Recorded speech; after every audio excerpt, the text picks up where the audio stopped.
நீ சிரிச்சா ரொம்ப அழகா இருக்க. அப்பாவும் அதான் சொல்வாரு. அப்பா இல்ல, யாரா இருந்தாலும் அப்படிதான் சொல்லுவாங்க. Because it's fact. ட்ரெஸ் நல்லா இருக்க. என் அப்பா செலக்ட் பண்ணது. ஹோட்டல் நல்லா இருக்க. என் அப்பா தான் ஃபர்ஸ்ட் கூட்டிட்டு வந்தாரு. எல்லாத்துக்கும் அப்பா அப்பா அப்பா அப்பா தான் வாங்கி கொடுத்தாரு. அப்பா தான் சொன்னாரு. அப்பா புராணத்தை திரும்ப திரும்ப பேசிக்கிட்ட. கல்யாணம் ஆகுற வரைக்கும் எல்லா பொண்ணுக்கும் அப்பா தானே பாய் ஃப்ரெண்ட். ஷாப்பிங்ஸ் அவர் கூட தான், சினிமா அவர் கூட தான், ஹாலிடேஸ் அவர் கூட தான், எதுவா இருந்தாலும் அவர் கூட தான். கல்யாணத்துக்கு அப்புறம் பொண்ணோட லைஃப் அம்மா இருக்கிறதுனால நல்லா இருக்கும். கல்யாணத்துக்கு முன்னாடி பொண்ணோட லைஃப் அப்பா இருக்கிறதுனால நல்லா இருக்கும். இந்த புராணம்ல சொன்னா கேட்கறதுக்கு நல்லா இருக்கும்.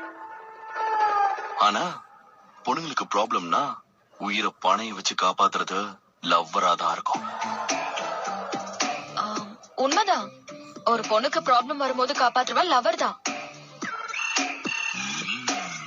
ஆனா ப்ராப்ளமே வராம பாத்துக்கிறவரை தானே அப்பான்னு சொல்வாங்க.